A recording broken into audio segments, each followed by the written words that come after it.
In the last 10, 15 years, we learned that sometimes down the road, after hospital discharge, our AKI patients will, at least a part of them, will develop a stage of chronic kidney disease, some stage of chronic kidney disease. Indeed, if we look at it systematically, we can tell that basically our patients they have a tenfold increased risk of developing CKD and a threefold risk increase to develop end-stage renal disease needing dialysis. And this is something, this is not really a surprise for people dealing with transplant recipients with the kidney transplant, since we already known that our patients that develop an ischemia reperfusion induced acute kidney injury soon after transplantation, that's what we call delay graft function, they experience a significantly worse graft outcome, even, independently also of the quality of the organ they start with. So, now, can I predict this event just looking at the clinical chart, at my clinical and laboratory data, the one that I usually collect? This paper from Chola, dealing with more than 5,000 patients, basically build up three models with clinical data, and they end up with a really nice ROC curve for all of them in predicting chronic kidney disease progression. But the most important variables was basically the severity of acute kidney injury, in particular the need for dialysis during our AKI episode. And but is this enough for us? Maybe not. Professor Ronco was telling us that maybe we need something more. Here I have, after the episode, the acute kidney injury episode, I have a really big variety of possibility for my patient, and I need to predict what I'm going to expect. So maybe here I can use some biomarkers, and as you saw in this last session, but not only in this last session, in the last 10 years there was a really incredibly growing research on biomarkers, and of course this part is in this research. Now, if you are a nephrology and you think of a biomarkers of chronic or progressive chronic kidney disease, what do you think first? Proteinuria, no? Proteinuria is the first marker that comes up in mind. This is a recent study, more than 600,000 hospitalization, and they demonstrate, just with using the dipstick, the patient with AKI indeed develop proteinuria much more frequently than all the other patient that does not develop AKI. And this is even worse if the patient if we exclude the patient that were on ICE inhibitors to start with. So these patients have proteinuria, they can develop proteinuria. Do we have any information on whether this proteinuria can influence the progression of CKD in these patients? No, we don't. So we have to look to something more complicated and to go to pathogenesis. You know that, and Professor Ronco was talking about this before, if you got, you can have a complete resolution of your AKI, without any lesions, any histological lesion, and this is what we call adaptive repair. But most of the times, sometimes, maybe most of the times, we have a process that is called maladaptive repair. An excessive activation of endothelial cells or tubular cells leads to a significant lesions, chronic lesions in your kidney that are mainly characterized by capillary rarefaction, increased myofibroblast in the interstitium, and of course interstitial fibrosis. Now, this maladaptive repair has so many features that can help us in trying to define some or to look for some biomarkers. First of all, I would like to point your attention that all these features of maladaptive repairs, basically, maladaptive repairs share this feature with aging kidney. And so why don't we look for some marker of aging? If you talk about aging, the first thing that come up to my mind is Clotho. Clotho is one of the three fates, the one that spin the thread of life. And these little mice miss the Cloto genes, and as you can see, it appears significantly older than its litter mate. So Cloto significantly influence aging. And if you have a mice overexpressing Cloto, these mice will develop a really low degree of fibrosis after an acute kidney injury. And this is true also if you administer soluble Cloto to a wild-type mice.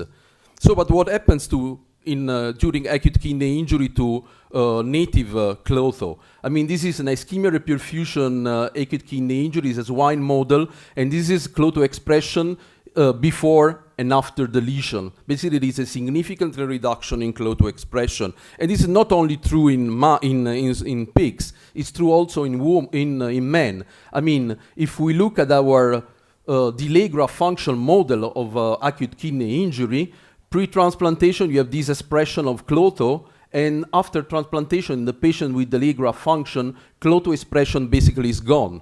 And what's really interesting in this story is that if you go back and look in this patient to soluble Cloto 6 months thereafter, you find out that Cloto expression, I mean circulating Cloto, is still suppressed after 6 months in the patient that experienced AKI.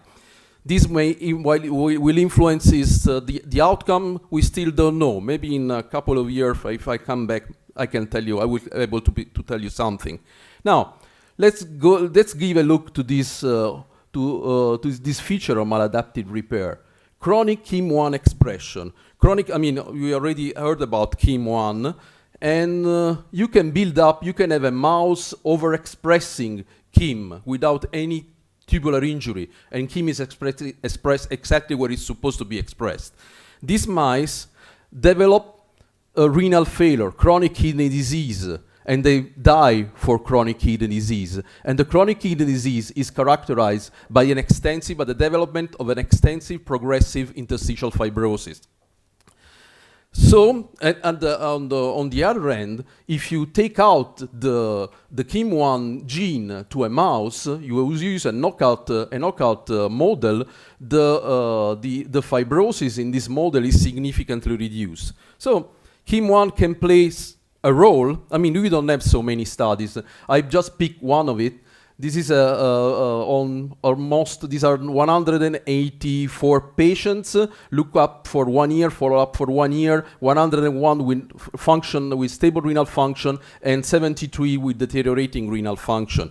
And KIM1 can basically discriminate deteriorating renal function from stable renal function, both in univariate and multivariate analysis.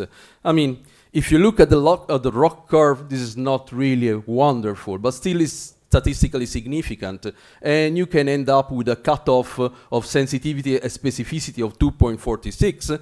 And as you can see here, patient with the KIM1 more than 2.46 present a significantly worse outcome in speaking of kidney function. A second point, chronic inflammatory infiltrate. We are all aware that monocytes infiltrate our interstitium when we have any kind of acute kidney injury.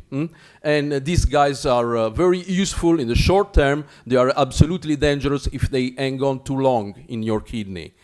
And MCP1 activation is a real hallmark of acute kidney injury. Now, MCP1, monocyte chemotactic protein 1, is one of the main chemotactic factor for monocytes, so that induce the recruitment of these cells in the kidney.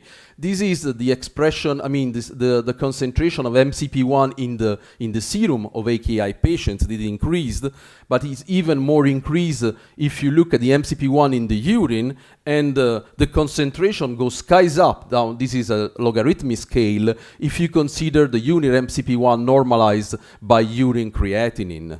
And in a very recent study, we look at we perform a transcriptomic analysis on peripheral blood mononuclear cells of our DGF patients compared with patients that recover immediately graft function.